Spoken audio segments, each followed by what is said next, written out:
It's time for Come and Talk It with your host, Michael Cargill, brought to you by Texas Law Shield. Over the last decade, Michael has championed and supported the rights of law-abiding Texans to own and use firearms. He is the owner of Central Texas Gun Works, a veteran of the United States Army, and has achieved national exposure in such prestigious media outlets such as Forbes Magazine, Fox Business News, CNN Money, AOL, BBC World News, Huffington Post, and the New York Times. Cargill vigorously defends lawful gun ownership in this country without regard to party politics. And now, here's Michael Cargill. Good day, Austin, Texas, the live music capital of the world. Let's praise the Lord and pass the ammunition. All right, so today, man, we got a packed show for you. We have, inside the studio, we're going to have Jamie Hammonds of Dash documenting Austin streets and homeless. And also, we're going to have Gary Faust inside the studio. We're going to talk about investigating in the possibility of a serial killer in Austin, Texas. And the possible killer has been named the Lady Bird Lake Killer by a Facebook group that has now amassed over 50,000 members. And the Lady Bird Lake Killer is allegedly drugging young men on Rainy Street and drowning them in nearby Lady Bird Lake. Austin police are denying the potential of a serial killer. Also, independent journalist Taylor Blount is going to join us on the show to talk about the guilty verdict in the Daniel Perry murder trial and Governor Greg Abbott's vow to pardon the Army sergeant. So, Daniel Perry has been convicted of murder. He's been acquitted of deadly conduct, but convicted of murder of Garrett Foster, who is participating in a Black Lives Matter protest in Austin, Texas, back in 2020, if you didn't know. And so this is that sergeant, United States Army, who was working part-time for Uber, and he was down on 4th Street, making a right turn onto Congress. When he made a right turn, there were protesters in the roadway. He was inching forward, trying to get through the protesters. They surrounded his vehicle, pounded, kicked on his vehicle, and Garrett Foster had an AK-47. This is like 9 or 10 o'clock at night. He had an AK-47 screaming, "Get out of the vehicle, get out of the way," or something to that effect, with an AK-47 blocking traffic on Congress Avenue at 10 o'clock at night with a face mask and tactical gear on. And Daniel Perry has been convicted of shooting him and killing him. What are you guys' thoughts? Well, Texas has a stand your ground law, right? Yes. And the governor is citing that and talking about pardoning Daniel Perry already. Right. So the governor has come out and he says he's going to pardon Daniel Perry. He's going to do it as soon as humanly possible to get this pardon done and completed. But there's a process. The governor has to go through the parole board, and then they have to send the paperwork to the governor, and then he's able to sign it. The governor of Texas has very limited powers. There are only things that he can do, but his powers are very limited and controlled by different little, things in our government, the way things work. And so it's not like the president. The president can pardon anyone at any moment in time, just a flick of a pen and a little bit of ink. But the Texas governor, has to go through a process. It has to be sent to him from the parole board, and then he's able to pardon him. And so everyone's upset. First, people were upset because Daniel Perry was convicted. Now you have the other side upset because they're saying, why? The jury has done their job. A jury of his peers has convicted him. They weighed the evidence, and they've come down with a verdict, of guilty, and they feel that the governor should let it stand. What do you guys think? I think it's going to be interesting to see how Austin responds if he does actually issue the pardon. I think that's going to be, in my opinion, that's going to be the most interesting issue is what happens. Protest, riot. That's what I'm looking at, and I'm kind of worried about for sure. Yeah. And so what do you think about the fact that, hey, Garrett Foster had a right to the Second Amendment. He had a right to open carry an AK if he wanted to. He had a right to wear a face mask if he wanted to. What about that? Well, you're not given the right to threaten people with your gun. There are certain things you cannot do when you have that gun on you in public. Right. And absolutely he has a right to the Second Amendment. Absolutely he has a right to open carry AK-47. Yeah. Absolutely he has a right to wear a face mask and tactical gear if he wants to. Absolutely. But do you have a right to block someone else's path, another citizen from going about their way? Do you have that right? Are are you supposed to, he has a right to be in a car, Daniel Perry on a street and driving on the street. Do you have a right to stand in his way and block his path as a pedestrian with an AK-47, kicking his vehicle and threatening with an AK-47? You can't protest the cops, ladies and gentlemen, and act like the cops. That is my problem. You don't protest the police and act like the police. And I'm sick of the mainstream media trying to paint this as a black-white situation. This is not black-white. They're saying, oh, my goodness, Daniel Perry, Sergeant United States Army, shot and killed a Black Lives Matter protester. This is a white guy. He was the whitest of the white. Red hair. He was Conor McGregor white, okay, who was shot and killed. Stop making this a black-white issue. Yes, it was a Black Lives Matter protest, but guess what? 99% of the people that were in the protest were all white, not black. Let's keep it real. All right, so don't make it a Black Lives Matter issue. Don't make it a black-white issue. This is a stand your ground. You have a right to the castle doctrine to defend yourself. I'm in my vehicle. I have a right to protect myself while I'm in my vehicle. If someone tries to enter my vehicle, someone tries to remove me from my vehicle, if someone tries to kill me while I'm in my vehicle, I can use force, a deadly force, to stop them. I have a right to the stand your ground law. If someone's attempting to commit aggravated kidnapping, murder, sexual assault, aggravated sexual assault, robbery, aggravated robbery, I have a right to stand my ground, defend myself. As long as I don't provoke them, as long as I'm not committing a crime, then I have a right to defend myself. I can use force, a deadly force, to stop them. That is what we're talking about. You do not have a right to block another citizen's path. And so I don't think this case should have gone to the past the grand jury in the first place. They should have no-billed this young man, this Sergeant United States Army. It never should have gone to trial, never should have been handed over to the jury. It never should have gone to this extent. And I do think the governor should pardon this young man. You got to look at the totality of everything and look at our laws. Get yourself out of your little feelings and look at what the law says. Law says we have a stand your ground law. You can defend yourself. You have a right to protect yourself in 3 places. There are 3 places in this state that you should feel safe in. That is your home, that is your vehicle, and that is your place of business, because you have a right to protect yourself in those places. And that is what the Texas law says. If you don't like it, I suggest you go to the Capitol and you change the law. That's how it's done. But I guarantee you this week, I'm betting by Tuesday, this young man is going to be pardoned by the governor, and there's nothing you can do about it except take to the streets. You want to take to the streets, you want to march, you go ahead and you march. All of a sudden, these people on the left are so in support of people open carrying rifles now. All of a sudden, yesterday or day before, last week, they were talking about banning ARs, banning AK-47s. But now, we don't want to ban ARs, AK-47s. We're talking about, yes, you have a right to open carry an AK-47 with a face mask, tactical gear, block traffic, and threaten someone with a gun while they're trying to go about their day. This is Michael Cargill, and you are listening to Come and Talk It. Peace, this is Maj Toure. You're listening to Come and Talk It Radio with Michael Cargill. Ooh, you're very good.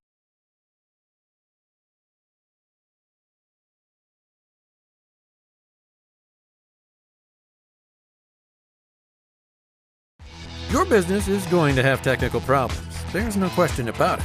Pacific Office Automation is your guide, because problem solving is our passion. Every business is unique, no matter how big or how small the problem. From copiers and printers, telephone systems, managed IT, print services, and more, we offer integrated, streamlined office solutions to keep your office humming. With Pacific Office Automation, it's problem solved. Visit pacificoffice.com today to find out more.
I'm a U.S. Army veteran with a strong sense of duty and respect for our system of government. After 12 years, I was honorably discharged and decided I would fulfill the American dream of entrepreneurship and open up a gun shop in Austin, Texas. At my shop, I teach people to be law-abiding and how to safely use their firearm. On page 46, going to talk about Penal Code Section 46.02. The day that ban went into effect, I went into my local ATF in Austin and turned over my bump stock because I'm a law-abiding citizen. But I wasn't going down without a legal fight. So that's why I reached out to NCLA. NCLA is representing Michael Cargill because federal agencies do not have the power to rewrite statutes. Bump stocks are not machine guns. If Congress wants to change the law and ban bump stocks, it certainly can do so. But we can't have the executive branch rewriting a statute and putting people in jail for up to 10 years. It's a problem because, this government agency has said, you know what, something that is legal is now illegal, and we're going to confiscate it from you, and we're not going to compensate you for it, and you're going to become a criminal. The goal of our case here is to tell the ATF that they can't get away with this kind of administrative lawmaking. This isn't constitutionally permissible, and this goes against everything that our nation was founded on. The bump stock ban turned innocent law-abiding citizens into criminals overnight, even though they were complying with the statute. And that's not right. This case is not about where you stand on bump stocks. It's about the rule of law. It's about whether an agency can rewrite a statute and turn a law-abiding citizen into a criminal. If the ATF can ban bump stocks, any agency can ban anything.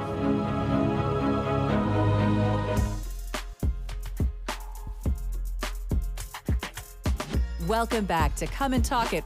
And now here's Michael Cargill. All right, so we're talking about the Austin serial killer. We're also talking about the murder trial of Daniel Perry, Sergeant United States Army, when his vehicle that he was driving for Uber and Lyft drove into a protest and ended up shooting and killing one of the protesters. All right, so we actually have an interview by a friend of Garrett Foster that I want to play for you. And by the way, our call-in number is 512-643-5483. Our call-in number is 512-643-5483. Give me a call. I'd like to know what your thoughts are on this Garrett Foster, this case, the Daniel Perry murder trial. That's 512-643-5483. 512-643-5483. Now take a listen to this interview of one of Garrett Foster's friends. Do you have a strong opinion, I take it? I mean, I'm all here for it. I'm all for it. I knew Garrett. Oh, did you? Yeah. Okay, I'm here with Julie at the Texas State Capitol, and we are asking about the Daniel Perry decision that was dropped yesterday around 5 p.m., and I just want to ask you a few quick questions. Do you identify as a Democrat, Republican, or something else? I would say closest to Democrat, but...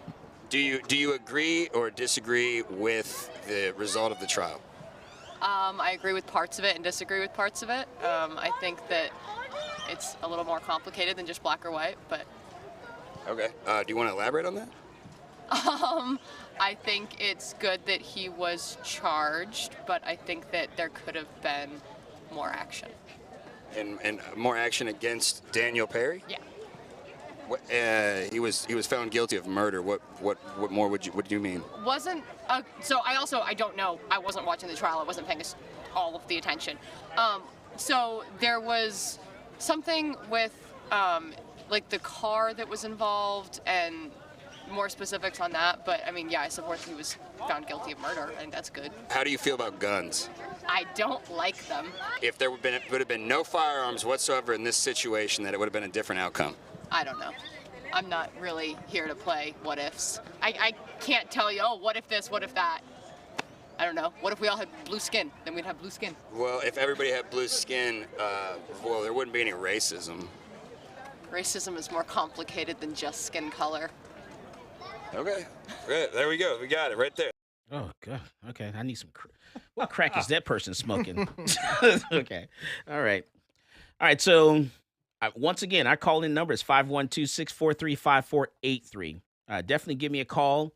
I see people have a lot of opinions online. People have a lot of opinions on Twitter. They got a lot of opinions on Instagram, a lot of opinions on YouTube, a whole bunch of opinions on Facebook. Give us a call. I'd like to hear what your thoughts are. You'd like to hear what you have to say about this this murder trial here in Austin, Texas, and the fact that the governor is going to pardon Daniel Perry as soon as he possibly can, as soon as humanly possible.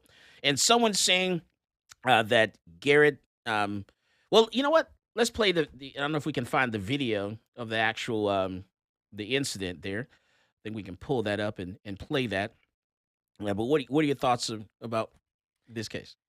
Well, I think the facts are pretty clear. Uh-huh. There's a lot of strong opinion online right now, but Very strong opinions. Garrett Foster definitely had a right to carry that rifle. But Absolutely. where he went wrong is pointing that rifle at a man. The guy, Daniel Perry, had a right to be driving where he did. Absolutely. They did not have a right to be blocking that roadway. And I'm going to, if it was me and I was in that same situation and a mob had mobbed my car and then I see a gentleman with a rifle pointed at me, I would defend myself as well. Absolutely. I think any person in that situation would do the same thing, honestly. Yeah. And I agree 100%. You play games, you know, this is what happens. The more you mess around, the more you find out. It's shocking to me that it made it this far to a jury trial. Right. Texas is a stand your ground state, and the laws are in place to protect the individual from just this sort of situation. All right. Man, people have a lot to say. Don't want to call in. I'm curious what your thoughts are. I want to know. Tell me. What are you thinking? Our call-in number is 512-643-5483. A lot of keyboard warriors. Out there. All right, so in the background, we're playing the video of the actual incident. Daniel Perry makes that right turn from 4th Street onto Congress, heading south onto Congress. For all of a sudden, people are like, you can't make a right turn. If he can't make a right turn, they can't block the street. You know what I mean? Yeah. You know what I'm saying? If the whole thing is someone saying, well, you know what? Daniel Perry, he made a right turn on red. He can't make the right turn on red. Well, guess what? They shouldn't be walking in the middle of the street, of a major street in Austin, and blocking traffic. 2 wrongs don't make a right, people. It doesn't. I just think that anybody that was put in that same situation, even these my social media is lit up right now over it. Even these people that think that, the right verdict was handed down, if they were in that situation and they were scared for their life, they would protect themselves as well, for sure, hands down. Yeah. All right. And so in a second here, we're going to go to the phone lines and see what our callers have to say, because there's a lot. Let's go to Taylor. Taylor, what you got for me, Taylor? Hello, Michael. Hey, hello, Michael. Well, I got to say, one thing I learned in your CDL class is if you put yourself in a situation to shoot, then you're not in your right.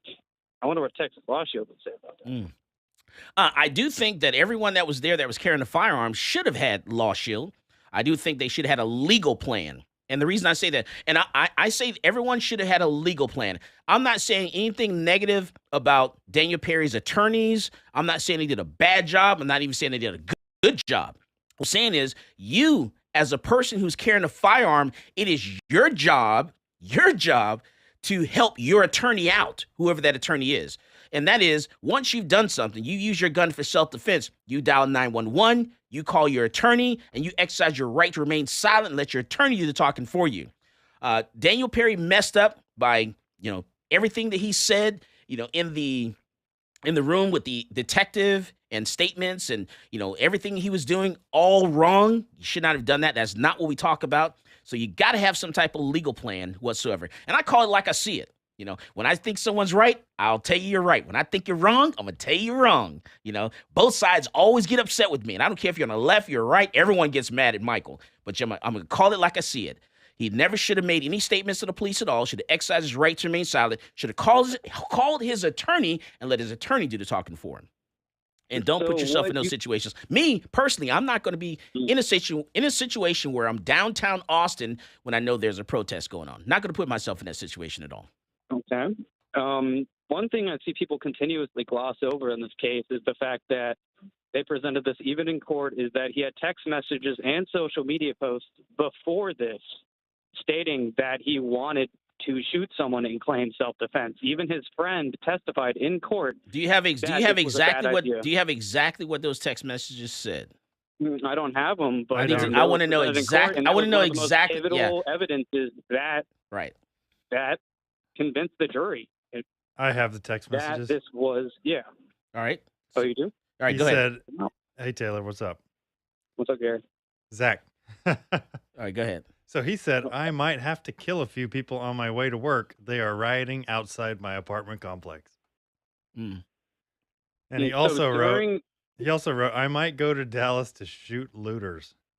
Yeah, that's not something. Not smart. To say. Not smart. And that's what did it for the jury, most likely. Oh yes, that and the fact that he had a red light and people in front of on the crosswalk and decided to drive into them. Right. And I also see people say that he did pointed his weapon at them. Mm-hmm. It is true that he had his rifle in low ready position, but he did not point the rifle at him.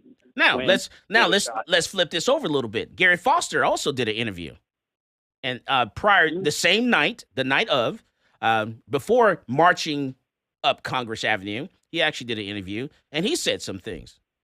I think we have that video as well. Mm-hmm. Let's go ahead and play that and listen to that real quick. Tell us a little bit about your gun again. It's AK-47. What you got it out tonight? They don't let us march in the streets anymore, so got to practice some of our rights. Well, man, do you feel like you'll need to use it?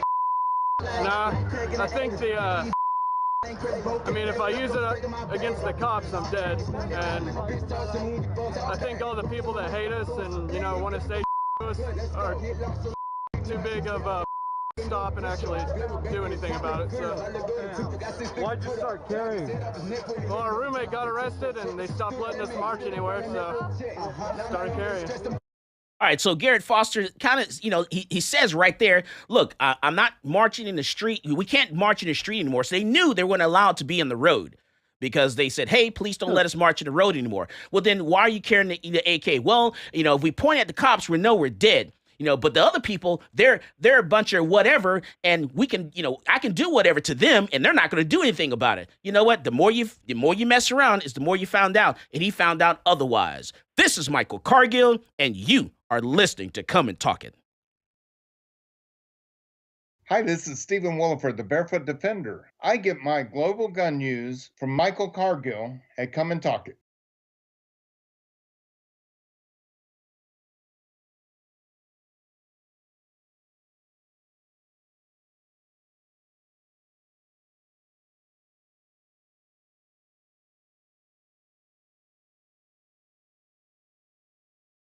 Your business is going to have technical problems.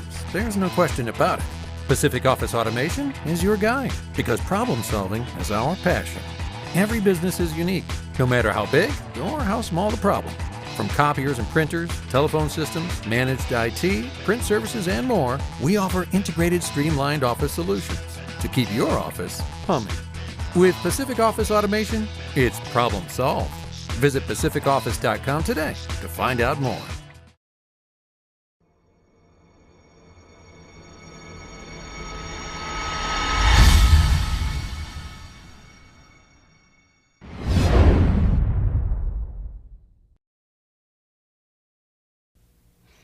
Hello, my name is Edwin Walker. I'm an independent program attorney with Texas Law Shield.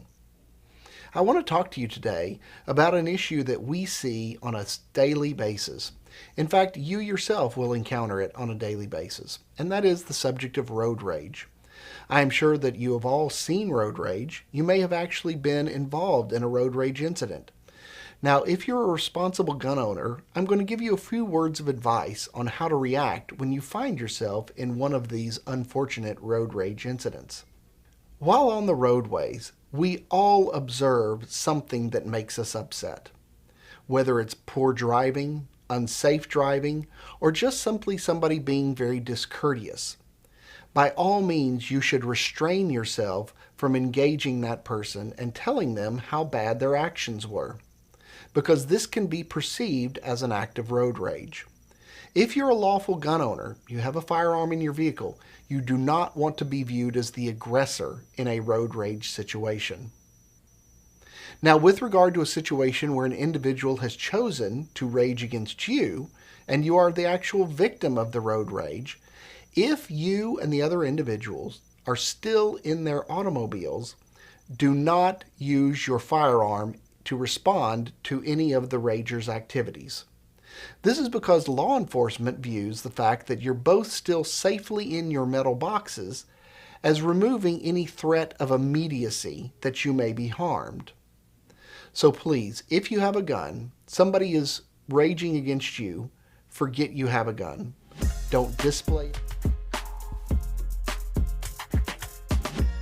Welcome back to Come and Talk It. And now here's Michael Cargill. All right, so District Attorney, this is breaking news. District Attorney Garza releases a statement, finally. He said, in a state that believes in upholding the importance of the rule of law, the governor's statement that he will intervene in the legal proceedings surrounding the death of Garrett Foster is deeply troubling. In this case, a jury of 12 listened to testimony for nearly 2 weeks, appending their lives to painstakingly evaluate the evidence and arguments presented by both the state and the defense. After hearing from civilian eyewitnesses and expert witnesses and deliberating for over 15 hours, they reached the unanimous decision that Daniel Perry did not kill Garrett Foster in self-defense and was guilty of murder beyond a reasonable doubt. I thank them for their service and want them to know that their service and their service of every juror matters in our legal system, and the jury that gets to decide whether a defendant is guilty or innocent, not the governor. This is a statement from the District Attorney of Travis County, Jose Garza. And he goes on to say, make no mistake, without intervention from the governor, the defendant's conviction would be reviewed by both state and federal courts who will examine the record to ensure that no legal errors were made at this level and that the evidence supported the conviction. Our Constitution has built in protections to ensure that no defendant is convicted when the law or evidence does not support it. And this is a central tenet of our legal system. I want to thank Foster's family. I want them to know that the Travis County District Attorney's Office will continue to fight for a justice system that treats everyone equally, including Foster. And once again, that is a statement from the District Attorney Jose Garza. And he goes on and talks about some other things there, but it's more of the same thing. So, man, and once again, I want to tell you our call-in number is 512-643-5483. That is 512-643-5483. Definitely give me a call and let's talk about this. So the DA in Austin denounces efforts by Governor Abbott to pardon Army Sergeant Daniel Perry in the shooting of an armed individual participating in a Black Lives Matter protest. And so we went back and forth. Now we've read this, the tweet or social media posting that Daniel Perry actually said, and we also played the video of Garrett Foster, the interview that he did prior to being shot that night. And so, you can't talk about one side and not bring up the other side. You got to look at them both and look at them evenly. Two wrongs do not make a right. Yes, Daniel Perry made a right turn on red. Yes, Garrett Foster and all the protesters were blocking traffic and banging and attacking vehicles. It is what it is. You can't bring up one side and not bring up the other side. You can't protest the cops and then turn around and act like the cops all in the same breath. I got a problem with that. And then stop trying to make this about color. You're trying to make this about Black Lives Matter. This is not a Black Lives Matter issue, especially when 99% of people that were out there protesting were not black. So stop making this a black issue. All right. And I'm done. And I'm done with it. Okay? Now, you got anything else to say to me? I'll see you on social media. You can give me a call. All right, so now let's change gears. I want to talk about let's get into the Austin serial killer. Man, is there a serial killer in Austin? Is there? Is there? Is there? We're looking at it. Right now, if you're following the evidence, it could technically go either way. I kind of see where the police are coming from, but looking at the odds of this many bodies coming out of that one, body of water, all around the same age, circumstances are all the same. The odds are astronomical if these are just accidents. All right. That's my opinion on it. So we have an interview. We have an interview. There's an interview of a person that actually found one of the bodies. Yeah, Thaddeus Quest. We talked to him. He found a body out on Lady Bird. Very interesting. It's an interesting interview that we did, and the guy's kind of out there a little bit, but he found the body, and I think the interview will kind of speak for itself there. Okay. All right. So I don't know if we're able to play that interview. All right, let's go ahead and listen to this interview of the guy that actually found one of the bodies on Lady Bird Lake. Yeah, he found this on early January. All right. Just want you to give us a walkthrough of what happened when you got here and all the events that precipitated after that. Well, I had become part of a group chat, a cannabis enthusiast group chat on Facebook, and so I decided to take a Get High group chat. Get High group chat on Right. Facebook. So I decided to take them down to one of my local Austin Get High spots, where you go and you have your safety meeting with your friends, and there are a lot of beautiful spots in town, and I like to be near the water and look at the skyline. And so I took them, and I went and found a spot down here, and as I was going to my actual spot to smoke weed and take some pictures of the skyline, I noticed that there was what I thought at the time to be a homeless, probably drunk, passed out person laid out in the area. And so I stepped, and you thought they were drunk or passed out because there was a bottle of vodka. There was an open bottle next to them, and there was belongings of theirs that had been kind of strewn about. And so I just figured with the homeless area, the homeless issues that are going on in Austin, that this is probably a homeless person. And so they're just drunk and passed out, and we've all had our relatively normal thing for a homeless person to do. Yeah, and so I take a picture of the scene and I post it in the group chat, stating, "This guy is in my spot. I can't really go and show you because this guy's kind of drunk and passed out here. So I'm just gonna walk up to the bench and kind of do my thing, and then I'll take some pictures and post it later." Well, the group grew a little bit concerned from that time frame because the guy was just there and he hadn't moved, and I'd stated that he hadn't moved for a while, and upon kind of thinking about it, he was getting a little bit more discolored, as like turning grayish or purplish. I gotcha. Okay. When I went there, I made a joke. I made a joke in the group saying, like, this 50-50 could be a dead person, but he's probably just a passed out homeless drunk person, and silly me. Anyway, so the group decided to have me go check on them, and so I went and checked on them. And I did Gotcha. So walk us through this now. So through here. I'm coming down here, and normally this is a safe place to go. Like, this really is a safe place. There's not a lot of like homeless activity that necessarily goes on in this area because it's really kind of secluded. Right. But and this is where you go to get stoned and play guitar, I'm guessing? I had my acoustic guitar with me, and I like to come over here and stand literally right here where the water comes and sit down, and it's a beautiful shot right here of the skyline, and I've just been coming over here for the better part. So you're usually sitting over here, and the body was over here. The body was here. The body was right here. And he was laid out in that quintessential flailed out fashion. Hey, Doug. And yeah, his belongings were here. The bottle was right here. And I remember when I first came down here and I noticed him, I did notice that he was really passed out drunk, if he was passed out drunk. That was the first thing that came to my mind.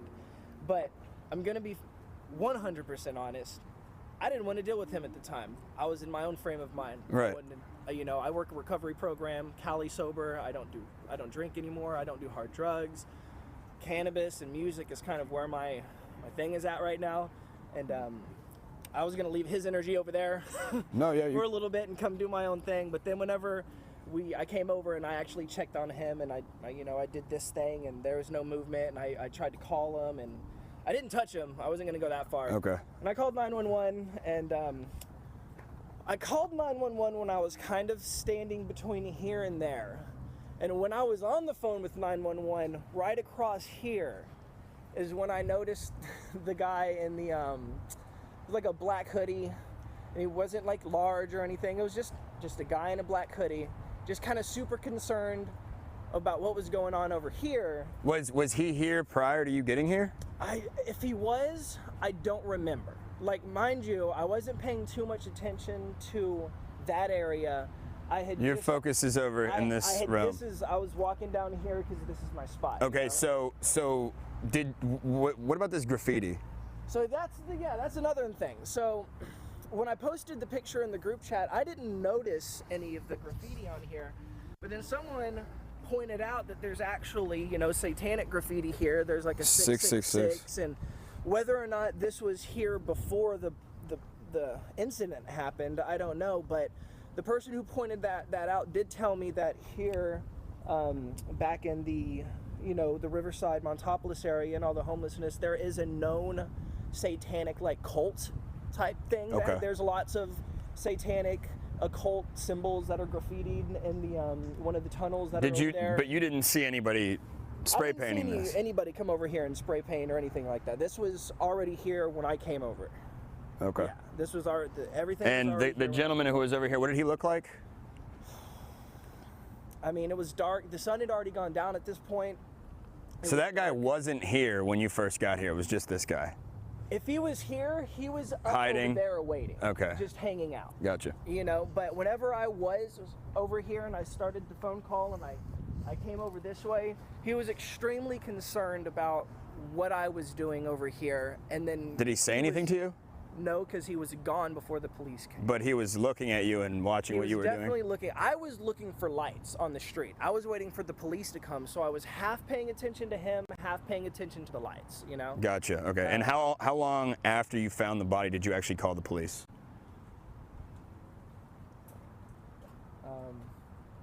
Maybe an hour and a half, maybe okay. An hour.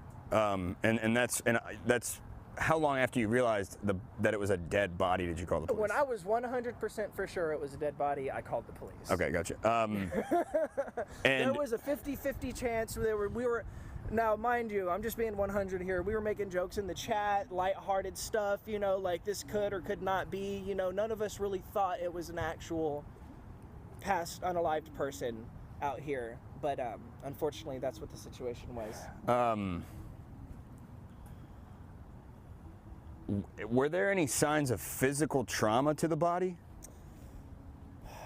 Were there needles around? There was no drug paraphernalia. Only the liquor, only the vodka. Only the liquor. And then someone pointed out to me that the guy actually had like decent work boots on. His clothes weren't all messed up or dirty, and his belongings were actually quite nice. I think in the picture there's a laptop that's. All right, we come back from the break. We're going to finish this discussion. Going to talk about this. Going to bring Taylor into discussion and everything. This is Michael Cargill, and you are listening to Come and Talk It.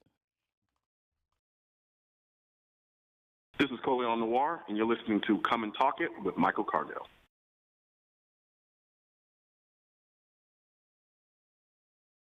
Your business is going to have technical problems. There's no question about it. Pacific Office Automation is your guide because problem solving is our passion. Every business is unique, no matter how big or how small the problem. From copiers and printers, telephone systems, managed IT, print services, and more, we offer integrated, streamlined office solutions to keep your office humming. With Pacific Office Automation, it's problem solved. Visit pacificoffice.com today to find out more.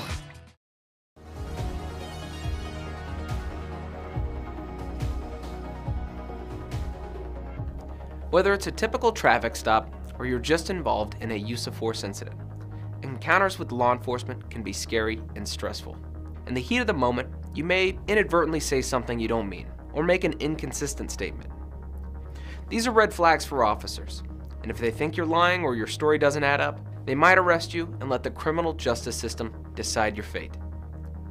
Police officers are trained to get information from you without making the interaction seem like a formal interrogation. But remember, From the moment an officer arrives on scene, everything you say and everything you do will be scrutinized in court. The prosecuting attorney will attempt to use anything and everything against you. So what do you say? You say, I invoke my right to remain silent, and then let your attorney interact with law enforcement on your behalf. One important note though, do not throw common sense out the window. For example, if the intruder's hiding somewhere in your house when the police arrive, or if you saw the perpetrator pitch his weapon into your backyard, quickly tell the police and then stop talking. You might ask, what about my rights? What if the police never read me my Miranda rights? Miranda rights is the common name for a collection of rights contained in the Miranda warnings, given to suspects when they're placed under arrest. The warning comes from a 1966 Supreme Court case, Miranda v. Arizona. In that case, the court held that statements from a custodial interrogation would not be admissible unless proper procedural safeguards were in place to protect the defendant's Fifth Amendment rights. We've all seen these warnings on TV and movies. You have the right to remain silent. You have the right to have an attorney. Anything you say can and will be used against you in a court of law, and so on. So do police have to read you your rights? No. It's important to note that officers are not required to read you these rights unless you're in custody and subjected to interrogation.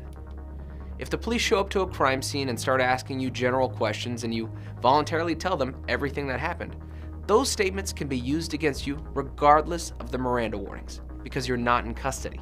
If you're put in handcuffs but you say something incriminating on your own without being questioned, those statements can and will be used against you because you're not being interrogated. You're just starting to spout off.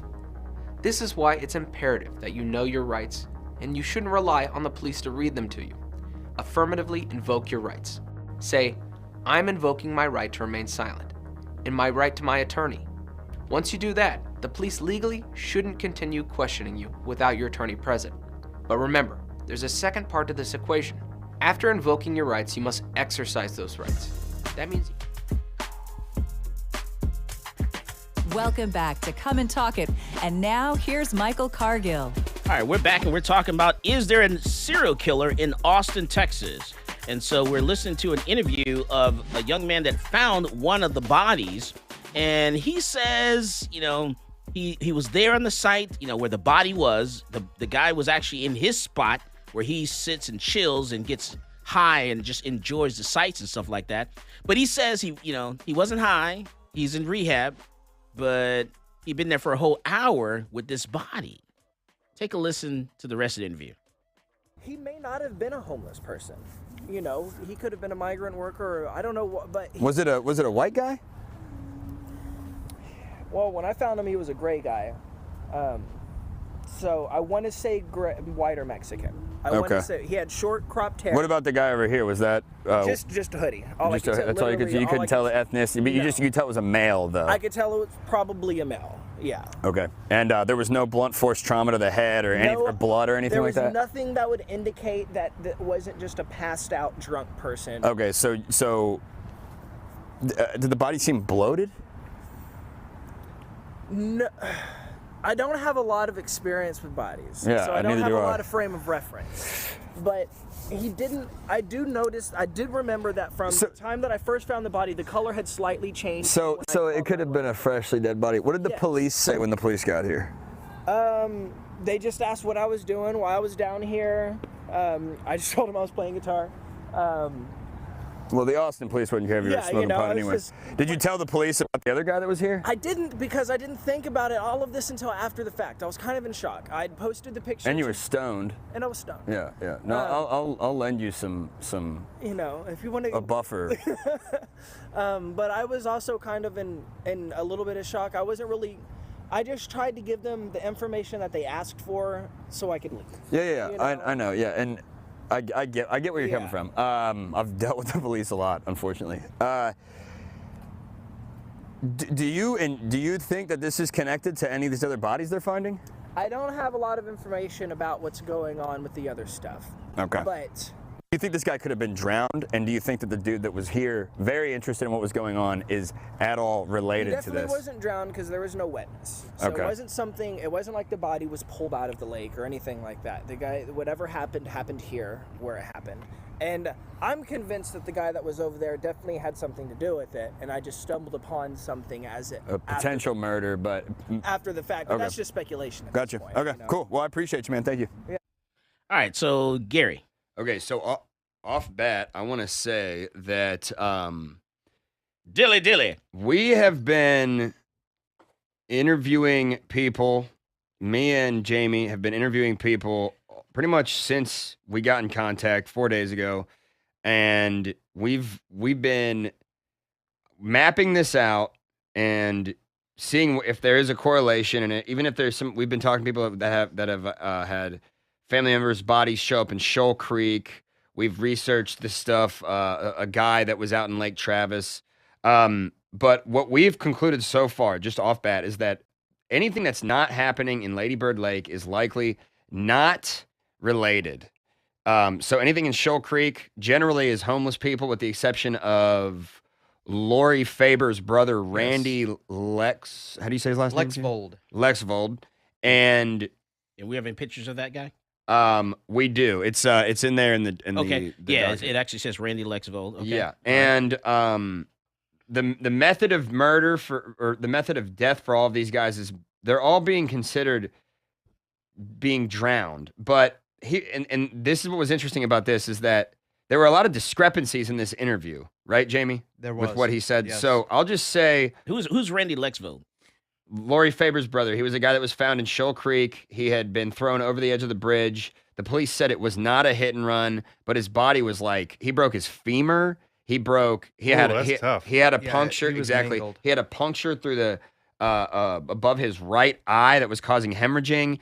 A scooter was found near his body that was mangled, and that bridge is only like 15 feet tall. So it doesn't add up. The case isn't even closed. They suspended it, but that's irrelevant for what we're talking about right now, because what we've determined is that after interviewing Lori Faber, who, God bless her for doing the interview. I'm sure she's had to do that a number of times. It's very difficult to relive that, but we don't think it's related to this situation, if there even is a serial killer at all. I want to make sure that that's been said. right. There could be, there could not be. We're still figuring it out. However, I do think We are on the case. Let me tell you. Yes, Come and Talk It is on the case. We're gonna push the Austin Police Department to figure this out and find somebody. And I also will say that I do think that Randy Lexvold was murdered. Okay, with that out of the way. Okay. This interview with Thad, very weird, a lot of discrepancies. And we have pictures of that. So yeah, we have a picture of the body that was found. This was found January. Now we're going to cover up the actual body because we're not that callous. We're going to cover the body. Yeah. Well, also, well, hold on. Let me walk you through this here. This body is unidentified. Yes. They don't know who this is. They don't know if it's a homeless person. We've done a FOIA. Jamie did a FOIA request for the death certificate and the incident report to find out what the cause of death was. As Thad said, there was no. Because I look at that body, it doesn't look homeless. It doesn't. Well, he had a laptop. But hold on. We've interviewed so many homeless people that we know that there are homeless people out there. So I'm not going to jump to conclusions about that. But just let me give you the run through here, Mike. There was no physical trauma to this body that was visible from what Thad told us. However, he only saw the top of this body, number one. Number two, we don't know if there were drugs in this guy's system, which is something that you and I talked about, that we Toxicology report. We think these people have been drugged with GHB, and according to doctors that you spoke with, if you take a small amount of GHB with alcohol within 72 hours, it'll knock you out. With alcohol. It'll knock you out pretty much completely, and within 72 hours, it'll be out of your system. When a body is drowned in the river, it goes to the bottom, and then it bloats and it floats up 3 days later, which is very coincidental. So this could be, someone with access to drugs or has medical experience. But with this situation specifically, when Jamie originally talked to this guy, he said that the guy who, he said, first of all, it was a black guy. He didn't say it was a guy in black. He said it was a black guy. And he said that the black guy was actively spray painting, tagging the trees with the satanic at the time. Yes, At the time that he found it. which is why we originally thought that might be connected to Lori Faber's brother, Randy Lexvold, because there was also he has changed his story because there was also satanic symbolism found at Randy Lexvold's death site. However, it's a different thing. There's a satanic symbol of death at Randy Lexvold's death site, and in this situation, it's 666. And some other pictures. Can we put the pictures up, Casey? We're looking at them. I don't know what they are, so we're trying to crowdsource what the meaning of this is. With the exception of 666. But yes, Michael, to answer your question, a lot of discrepancies, story changed. However, I'm not saying Thad is a serial killer or that the guy that was there is a serial killer or whatever. He's a stoner. When he showed up to do this interview, the first thing he did was sit down to roll a joint. Like he wanted to tell me the story while he was rolling a joint. So that being said, and I've smoked a lot of weed, when I'm stoned, I don't know what's going on half the time either. So I'm not going to put pressure on this guy saying he's a bad person or he's an idiot or he's the serial killer or something like that. Well, we don't have any doubts that he's not. I know this guy was there just to get high. There's no doubt in my mind about that. That's you don't think you don't think that it's possible that he could be the serial killer? The guy that found the body that you interviewed? No. Okay. No. I'm just saying there have been situations where people that have I'm not saying that it is. I know it's speculation and we should probably keep it to a minimum. But in the past, there have been like the police responded to Can you go back? Hey Casey, can you go back to the photo of the tree? Police have responded to murders where the person who called the police was the murderer. Yep. That's all I'm saying. I'm not saying that he's the murderer. Yeah. Okay. Yeah. I want to clarify that. I'm not saying that, Mike. Now, Dash, what do you think? Well, when it comes to Thad is obviously a very odd character. He is definitely a pothead. And later on, outside of the interview, he did tell us that he was a previous crystal meth user. So he's kind of out there. There is a chance that he could be involved in all this simply because, like Gary was saying, very slim. He found almost the body, non-existent called chance. it in. Right. Yeah. I mean, the chances are slim. But the reason I was saying that though is let him finish. Well, the what's interesting is that he didn't tell the police about the other guy there. Yeah. Which is where you were going, which is what I was trying to say. Yeah. He didn't tell when he reported it, he didn't tell the police anything about this other character. He didn't really tell the police much of anything. And he's been very upfront with us about that he should have, but again, he was high and didn't think of it. So, it's just the guy. The thing that makes me wonder about him is all this last week we've been playing phone tag with him. He'll drop off for 2 days at a time, and then yesterday all of a sudden he pops back up, and we just happen to be in the same area. It's just the circumstances surrounding him. That we don't need to get into the weeds about that. I think that's just a timing thing. What we should be focused on is the fact that there's a potential suspect here. That's the key thing that we brought out of this. Potentially a black guy that was tagging satanic graffiti on the tree by the dead body. And then as you look at the picture there, you'll see that's looks like an upside down symbol of the female. Yes. That's what I. So, but we'll talk about. We're going to talk about that Facebook group and the people that are in the Facebook group. Going to talk about traveling nurses, doctors, Uber drivers, Lyft drivers. This is Michael Cargill, and you are listening to Come and Talk It.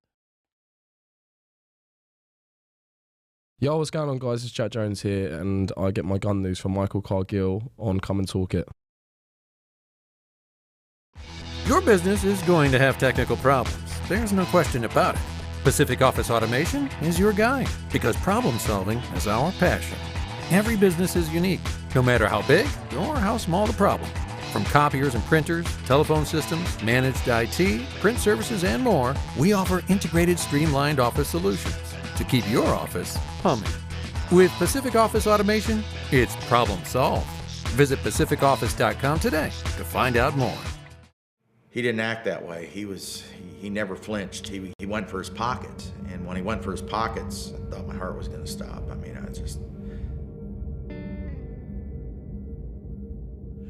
Hi, my name's Jerry.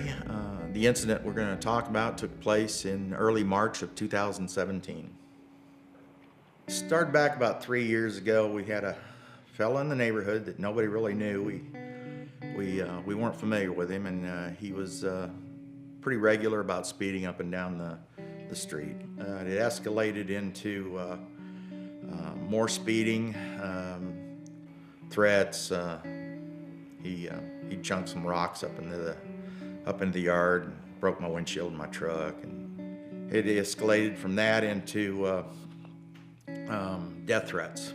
And he was constantly chirping about how he was gonna end it, and he was gonna kill so-and-so, he was gonna kill me, and it was all chirping. The day of the confrontation, I was leaving the neighborhood and heading to a meeting downtown Fort Worth. It was a beautiful day, I had my windows down, I was in my Suburban. As I was heading out, just about to leave my neighborhood, this guy comes into the neighborhood, sees me coming out, pulls into my lane, causes me to stop, and then he kind of cut at an angle in front of me and jumped out of his truck and ran at the side of my Suburban, saying, "Today's the day you're gonna die, he's gonna end it." He comes over and he's slamming his hands up against the side of my vehicle, my truck. But he's screaming at me, telling me he's gonna kill me, he's gonna end it, this is the day I'm gonna die. He reaches in to try and open up my door. I grabbed my weapon, I put my weapon right at his chest at the window and told him to get back, told him to get the hell back. And he never did. He never moved, he never changed anything. He went for his pockets, shuffling into his pockets, and he pulls out his cell phone. I drove off around and called 911 before I got to the end of my street. Yeah, I've carried a weapon for pretty near 20 years, and I've never had to pull my weapon out. Now, I can tell you that when you do that, it's the emotions are incredible. You feel the flush come through your body because you just pulled a weapon on somebody, you're pointing a gun at somebody, and they don't move. And that's a whole nother, they didn't say, "Whoa, stop," like anybody that you'd think would do that, but he didn't act that way. He never flinched. He went for his pockets, and when he went for his pockets, I thought my heart was gonna stop. I was actually told that if he would have pulled out a gun, he'd have shot me before I could have actually pulled the trigger, and that's pretty awakening. I contacted Texas Law Shield and spoke with them, and got a statement that I wrote, and I turned it in the following day. And it was subsequent to that I was told that I was gonna be arrested for deadly conduct, and Texas Law Shield stepped up to the plate, and they got in my corner and handled it from there. Factually, the case was unique because Jerry never got out of his vehicle, but was still. Welcome back to Come and Talk It.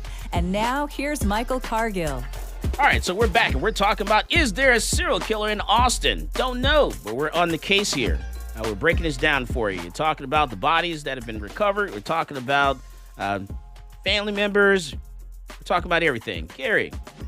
Okay, so the main takeaway here for me from the Thad interview is that it's very possible that since the body was face down, there was physical damage and blunt trauma to the underside of the body that Thad did not see.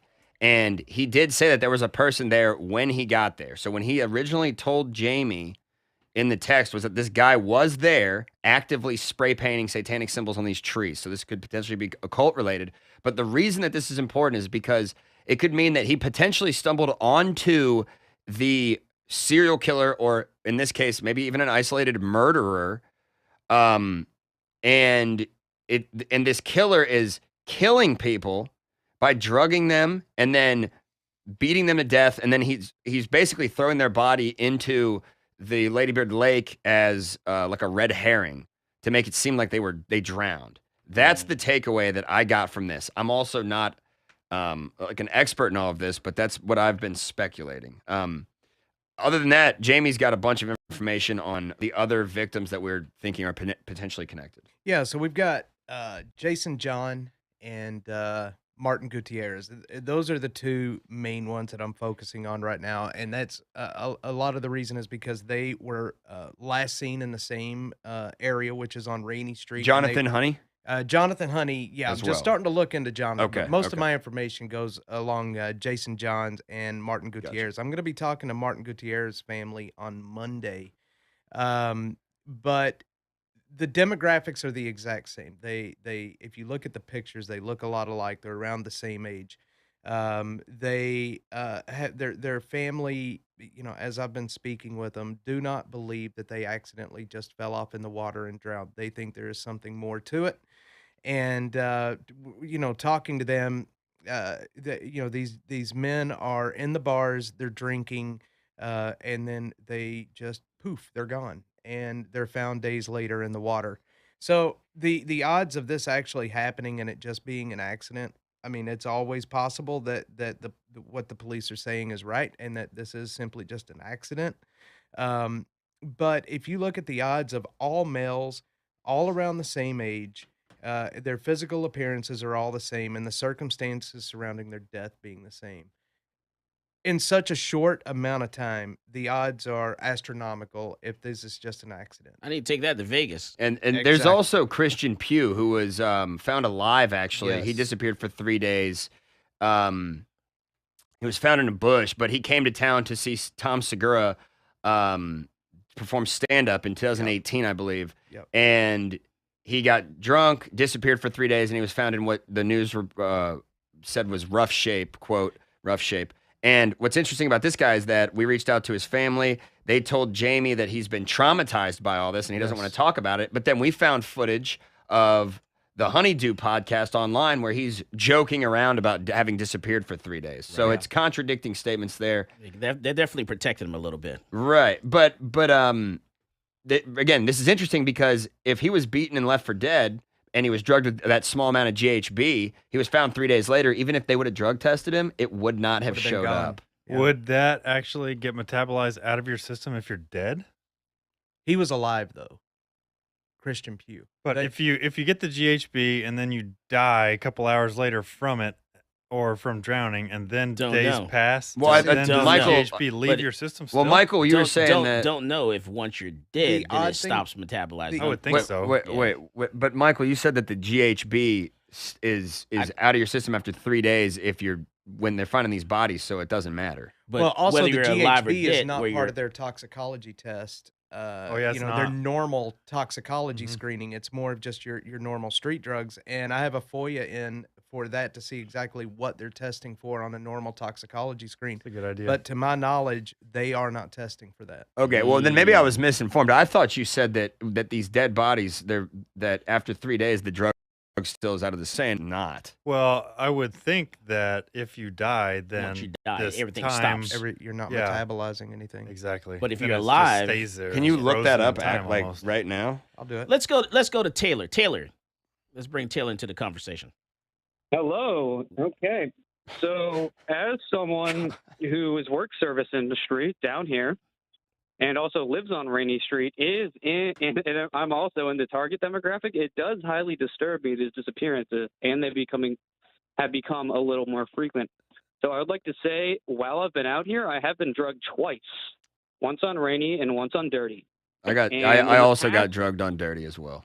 hmm So in the past about year and a half, there have been multiple arrests from people out of state who have been drugging and robbing people down here. Interesting.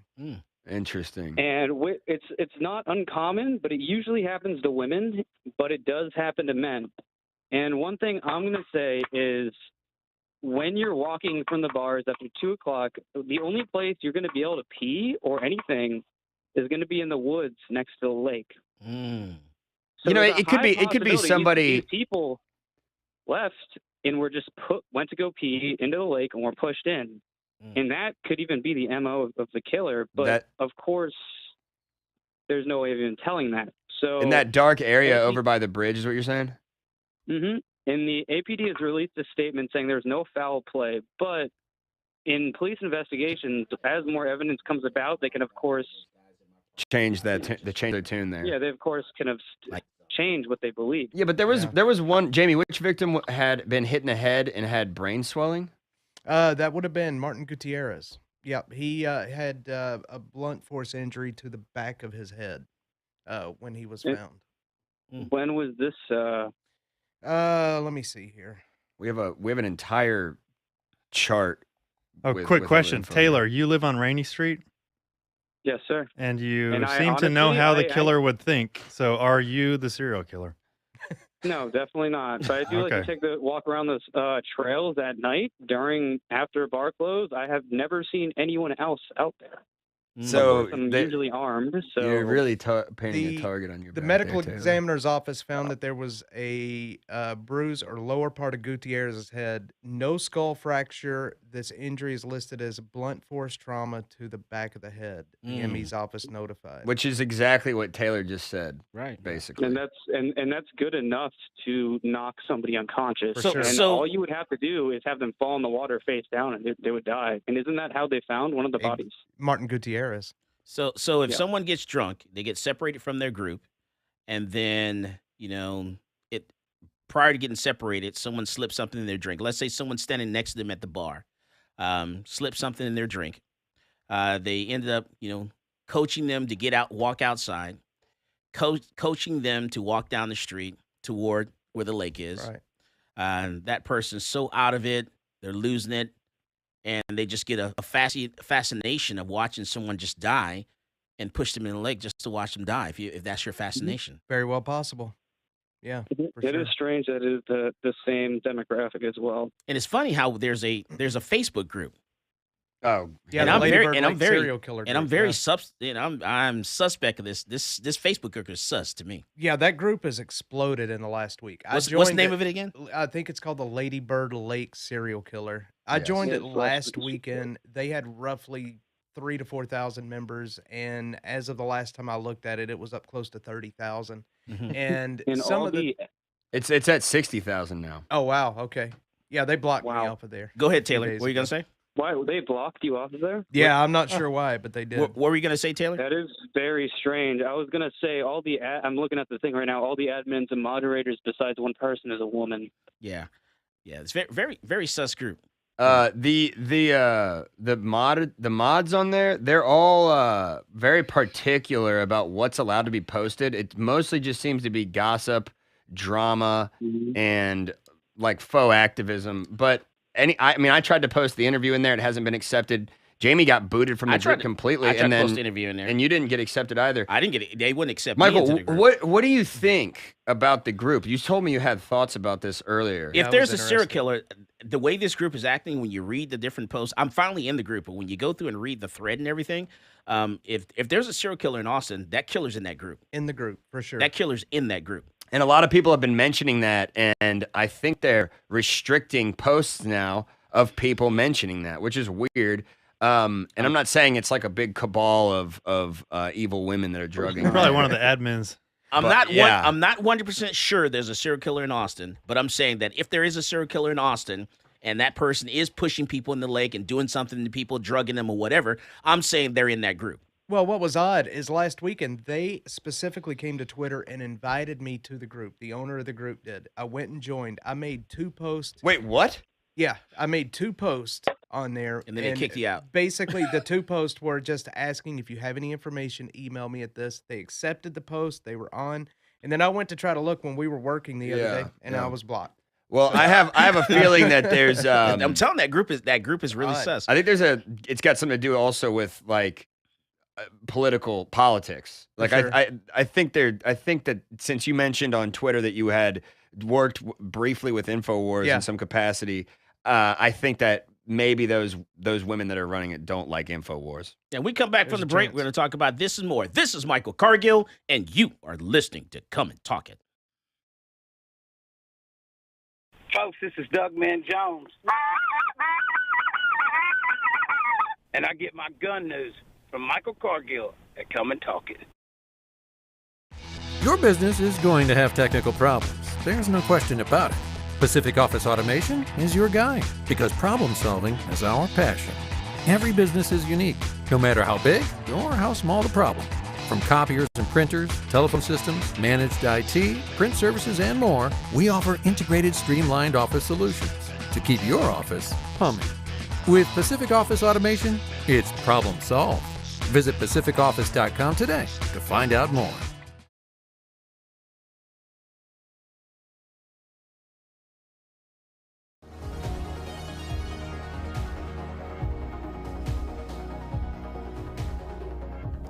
Whether it's a typical traffic stop or you're just involved in a use of force incident, encounters with law enforcement can be scary and stressful. In the heat of the moment, you may inadvertently say something you don't mean or make an inconsistent statement. These are red flags for officers, and if they think you're lying or your story doesn't add up, they might arrest you and let the criminal justice system decide your fate. Police officers are trained to get information from you without making the interaction seem like a formal interrogation. But remember, from the moment an officer arrives on scene, everything you say and everything you do will be scrutinized in court. The prosecuting attorney will attempt to use anything and everything against you. So what do you say? You say, "I invoke my right to remain silent," and then let your attorney interact with law enforcement on your behalf. One important note though, do not throw common sense out the window. For example, if the intruder's hiding somewhere in your house when the police arrive, or if you saw the perpetrator pitch his weapon into your backyard, quickly tell the police and then stop talking. You might ask, what about my rights? What if the police never read me my Miranda rights? Miranda rights is the common name for a collection of rights contained in the Miranda warnings given suspects when they're placed under arrest. The warning comes from a 1966 Supreme Court case, Miranda v. Arizona. In that case, the court held that statements from a custodial interrogation would not be admissible unless proper procedural safeguards were in place to protect the defendant's Fifth Amendment rights. We've all seen these warnings on TV and movies. You have the right to remain silent. You have the right to have an attorney. Anything you say can and will be used against you in a court of law, and so on. So do police have to read you your rights? No. It's important to note that officers are not required to read you these rights unless you're in custody and subjected to interrogation. If the police show up to a crime scene and start asking you general questions and you voluntarily tell them everything that happened, those statements can be used against you regardless of the Miranda warnings because you're not in custody. If you're put in handcuffs but you say something incriminating on your own without being questioned, those statements can and will be used against you because you're not being interrogated. You're just starting to spout off. This is why it's imperative that you know your rights and you shouldn't rely on the police to read them to you. Affirmatively invoke your rights. Say, "I'm invoking my right to remain silent and my right to my attorney." Once you do that, the police legally shouldn't continue questioning you without your attorney present. But remember, there's a second part to this equation. After invoking your rights, you must exercise those rights. That means you have to keep your mouth closed. Protect yourself. Don't let the legal system take advantage of you after an incident. And Law Shield members, if you've been involved in a self-defense incident, remember to call the emergency hotline and speak with your independent program attorney.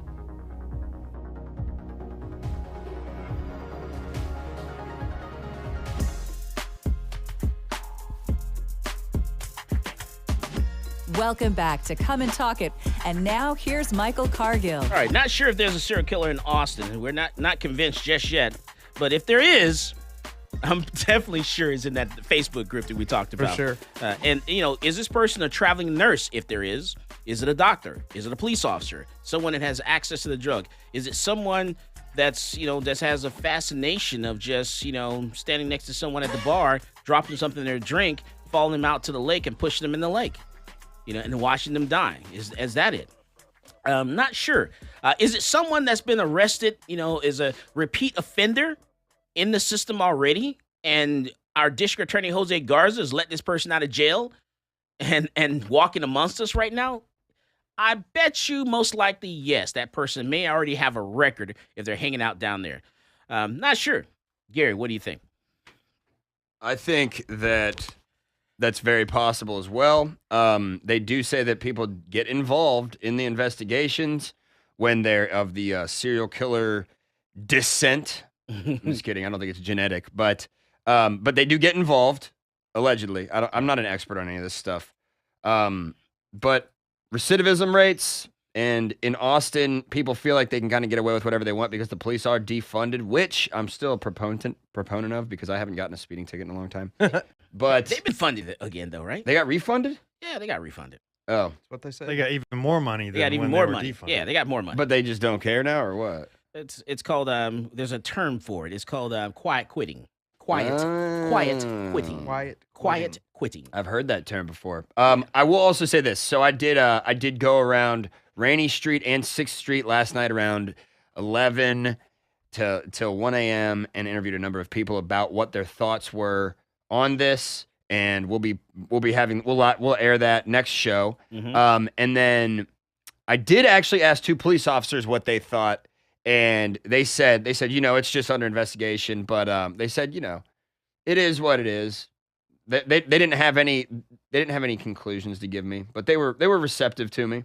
Yeah, people are definitely being drugged on 6th Street. They're definitely being drugged on Rainy Street, and someone is taking advantage of that. Watching these people, walk around. There's a video we had in our parking lot that we showed in this show of 2 people that were in the parking lot of the gun store, Central Texas Gun Works, who were high on something. Oh, and yeah, just the randomly, zombies. like walking around the parking lot.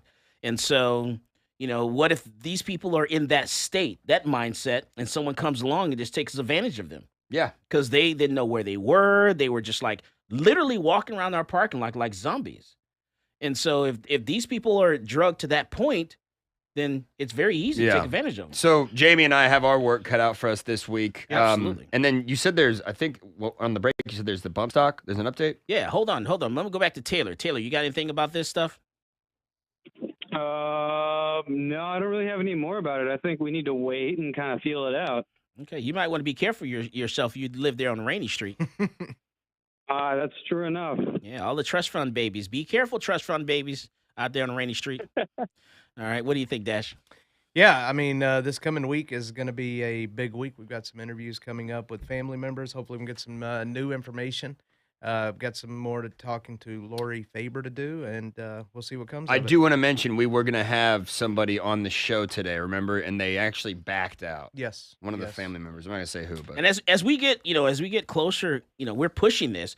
This all started here on the show. This all started on Come and Talk It. We started talking about this weeks ago, months ago, whatever. We started talking about this. Is a possibility. Could this be it? We mentioned it, and then we did another show on it. And then all of a sudden, guess what? The Austin Police Department releases a statement about it. Yeah. Yep. So, and it was, hey, according to the Austin Police Department, they said that the Austin Police Department is aware of speculations regarding the recent drownings in Lady Bird Lake. Although these cases are still under investigation and evidence is being analyzed at this time, there is no evidence in any of these cases to support allegations of foul play. While each incident has occurred at the lake, the circumstances and exact locations and demographics surrounding these cases vary. Our investigators approach every case with an open mind, objectively examining all available evidence. We work closely with the Travis County Medical Examiner's Office, which conducts a parallel investigation into all deaths. The medical examiner performs autopsies in each of these types of death investigations. The results of these autopsies have not revealed any trauma to the bodies nor indication of foul play. One common theme of the drownings in Austin this year is the combination of alcohol and easy access to Lady Bird Lake, which has numerous access points. Many of the access points can be challenging to see at night, and the parks in which the most of these drownings have occurred are park areas that close at 10 p.m. and occur after the park closes, and we advise the public to follow the rules on park closures. So their thing is to just make sure you follow the rules and stay out of the park after 10. And you won't drown. You know what's funny? Taylor, you actually forgot to mention what we talked about earlier, and that is that Taylor was speculating that that there's a bunch of companies, developers buying up property on Rainy, and they're trying to utilize this scare to drive prices on Rainy down so they can buy up those last houses. Ooh. That's a good point. I never even thought about that. Wow. That is true. And thanks for the talking there point, has Taylor. been a bit of down thing, but this area is still hot for people buying. It's like they're kind of ignoring it because there's still a lot of speculation around this. But I have heard it has scared a couple people out. I can imagine it would too. I mean, wow, Yeah. that's an interesting. That's an pretty, interesting. it's pretty take. smart too. Yeah, Pretty smart. But shrewd even if business guys. it's disconnected, they could still be using it to their advantage, Right. So exactly. you can't really connect the dots there just yet. Well, here's the thing too. I mean, the cat's out of the bag on this. You can't really put it back in the bag or whatever the saying is. If there is not a serial killer, we won't really ever know that. No, we won't. So,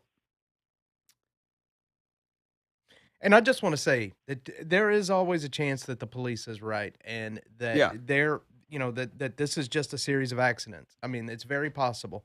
You follow the evidence and see where it goes. So, it's very possible. yeah, well, some of these don't make any sense though. Like, sure. like even though this isn't related directly to this, Lori Faber's brother clearly was. I think it He was was potentially a hit and run. Yeah, he was beat. I mean, And not only that, but she said she had gotten an email from somebody that was like, "Hey, this person was actually bragging about having killed this guy." Yeah. Not totally related to the Ladybird thing. I'm just saying there's a bunch of very, very suspicious circumstances, and I'm not. there's I'm a not, lot of strange deaths. I'm not happening around satisfied Austin. with what the police are telling us. Yeah. Now, you remember the case of Justin Hayden? He actually was killed by a guy that came in from like Colorado somewhere, from out of state. And remember when the police were doing their investigation, they showed up at the house, and the police thought the wine stains, that they thought the stains on the wall were actually wine stains, and they were actually blood stains. Yeah. So investigators make mistakes. For sure. They make a lot of mistakes. Yeah, and that's not saying that that APD's not really doing their job. I'm not in any way saying that. I'm just saying they could just have come to the incorrect conclusion on some of these. Right. However, I also will say in that Facebook group, they're trying to connect every death everywhere to this. Everywhere. And that is also not accurate whatsoever. I mean, going all the way back to like misdirection. 2008. We have 3 bodies that we think that might be connected. On the Facebook group, they're saying there's people in Houston and it's the occult and all this other stuff, which that is dangerous speculation that can cause pandemonium sure. and people freaking They're out. saying it's going all the way up to like Chicago, Orlando. Yeah. Like I said, if there is a killer, he's in that group. For sure. I'm telling you right now. Well, they're definitely sus, especially since they're all women. I'm just you really are convinced the killer is a woman, man. I still don't know why it they could be a booted me, lady. honestly. It could be a gay male. Don't know. Yeah. If there is.